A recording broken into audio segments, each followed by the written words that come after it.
pass from Havili was magic. The shift on for Crotty.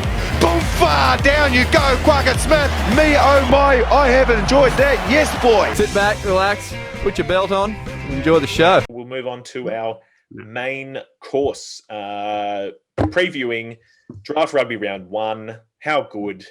Can't wait. Team lineups for the Oz teams on Wednesday, and then the nervous and anxious wait for the Kiwi lineups on Thursday as we count down to our draft. But Draft Rugby Round 1, the buys. Anymore, mate. No Sunday games should mean we should get all the lineups before the draft. I think there are some Sunday games. Don't think so. Oh, no, I think there are. Fairly sure there's Sunday games. Kiwi's got some Sunday games. Friday, Saturday, Sunday in many weeks is what we're going to get. Right. Kiwis are better than the Aussies anyway with that, and the Saffers were the worst with the timing. So that's true. You're right. This first matchup. The buys, hold on. Buys first. Buys for the Western Force and the Chefs. And the first matchup, Nelson's very excited to talk about because it involves most of the fantasy players that will go in the first few rounds of the draft. Oh, yeah. Nelson, take it away. The Highlanders versus the Chiefs. Try again. Hey, Tim? Do you want to try that again? Which the Highlanders versus the Crusaders. Well done. There we go. I am too excited. Look, there's a long list we were saying about the casualty ward. So if that's the case, I'm happy if you want to pick all your players from the Chiefs and just leave all the Crusaders. That's good with me. So no, that's fine. But there's a lot of people returning because there's been a lot of names out, since last season and over the international season as well, and Mitre 10 Cup and things along those lines. But names I'm super excited to see back are Cullen Grace, how awesome, Solomon Alamalo in his new jersey, Milner Scott after a few years out as well. Can you just make sure you nail some of these pronunciations, though, mate? It's Alamalo. Yeah, exactly. You don't sound excited. That's all I'm saying. Yeah, it's late. I'm getting tired. All right, but there's also people missing. Pari Parkinson's out. Kazuki Himano, he's out still because he's in isolation actually until today, the 22nd. So he hasn't been training with the squad yet. Liam Squire's been limping. We're not too sure if he's in or out.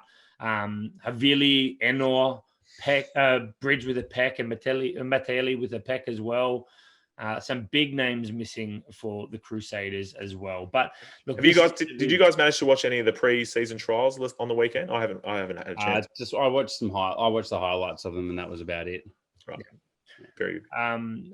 Look, I mean, talking about the highlights. So let's just jump into how those trials went. These two teams actually trialed 2 weeks ago. And the Highlanders were up 26-0 at halftime, looking real solid. And they blew it. They lost 28-26. And that is a massive comeback. I think a few, more of the stronger names that we know of came on for the Crusaders. And there was a few changes in the Highlanders, obviously, as well. I could be wrong. I think they had a penalty goal to win it at the death, and they missed that. Yeah, and I mean the Crusaders. I don't know what happened. They didn't use the captain's challenge because it was a bit of an iffy one as well, and they didn't use it, or they weren't allowed to use it.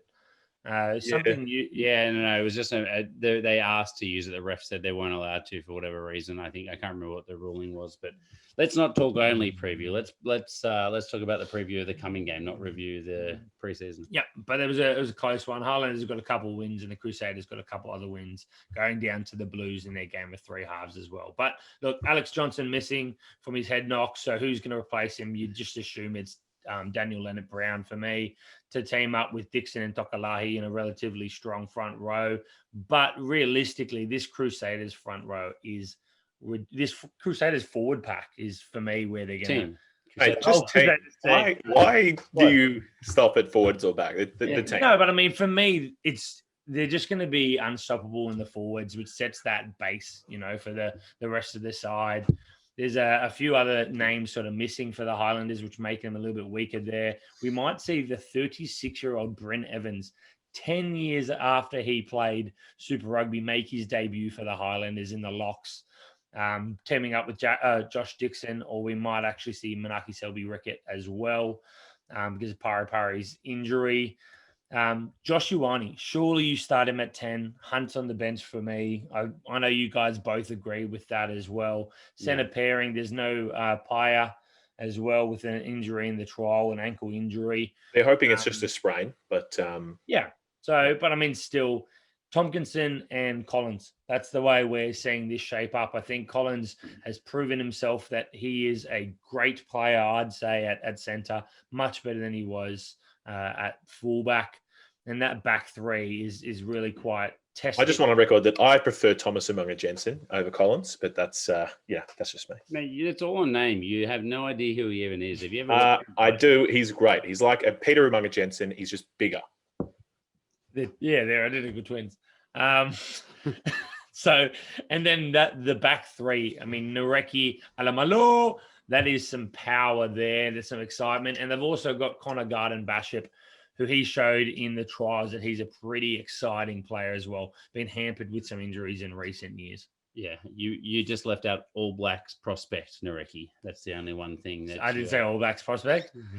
Yeah, he could play for whatever nation he wanted if he could just walk into any of them at the moment. In the trial game last weekend, they decided not to send him back out the second half because they were like, he's too valuable. Actually, we can't get him. Can't have him injured. We need him next week. So yeah. And hence, that's bad move. Just keep him on there for bulk minutes. That's what we want to see. Callum Grace returning for that 6 jersey. I'm excited to see that. But or is it 8 jersey, man? I mean, he played at 8 in the trial. He said he wants to play 8. Yeah, 100% it could be. That mixes that back row up a fair bit. You know, does Fetu Douglas move to 6? he can play 6. Or you bring someone else in? Sanders? Is it Sanders? Sanders is injured, but I think Ethan Blackadder 6, Yeah, Cullen true. 8 was what they used in the trial, which I personally am with you. I think it should be Grace at 6 and Fetu Douglas at 8 until Grace has served his apprenticeship a little bit longer. But it's definitely not a locked-in combination, is it? That's fair. Oh, and another exciting one here is the centres. You know, with the names we've listed, Enoa, we thought he could be replaced by Havili in the centres. Havili's missing, so He's not missing. He's got a concussion from last week. He may play. Okay, he It's- might. It's far from a guarantee that he's not playing because you've mentioned it twice now. Stop trying to get them off people's draft lists. So he drops down to your pick, mate. Yeah, stop trying to undermine, mate. All right? I think he should be we fifth. know what you're doing. He should be 5th pick. But look, he could be out, meaning we could see Lester Fainga Nuku coming into outside centre. There has been a predicted team lineup come out this week, and they had Lester Fainga Nuku at outside centre. Who wrote that? Was that from the Crusaders? Was one of their Instagram page or Twitter or something? And I think that's a case of Lester Fainga is just awesome, and they're trying to find a way to fit him in. Yeah, I mean, it's hard to fit all those puzzle pieces in that back line. But imagine that back line as well with Sevu Reese, Will Jordan, and Isaiah Punavai on the wing as well. I think I'd be excited to see him. But any of them, you walk into this back line for the Crusaders, and it's a well-oiled machine. You're gonna be solid. Or even the guy in the first trial who I think scored either 2 or 3 tries, Tamati. Forget his last name now. Prop Williams. No, sorry, not him. Similar name, but winger. And actually similar build. He looks like a mini prop. Huh? Dave Fiaki?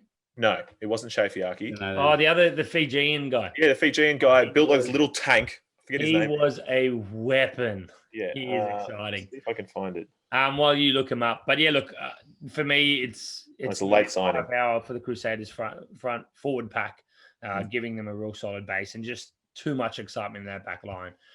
Will Jordan to get 1,000 points and the Crusaders to win this. I think we've all said Will Jordan is bloody top fantasy this year, but the one player I'm surprised he didn't mention because I'm assuming he's not injured, but Tom Christie, mate, the flanker, he's got that down lock, or is he just going to feature in the workman at the end in the dessert, mate? I don't know. I'm not so sure. You would think so with his tackle rates, but his issue was he wasn't scoring enough points on attack last year. Matt Todd had that 30-point Todd stigma for a long time until he finally started to score a little bit more in attack. So in his last year or two, and I think that maybe Tom Christie's in that same kind of grouping. It'll be interesting to see if he can get a ball in hand a little more. Yep. Very good. How good? A lot of points. By the way, Crusaders win. No, that's all I can see happening. I think a lot like the Waratahs versus Reds trial, the Highlanders versus Crusaders trial means absolutely nothing. Yep. Mate, it's under the roof. It's points for days and how good. Tony Brown, head Crusaders coach. won anyway. Tony Brown, head coach. You know, It's exciting.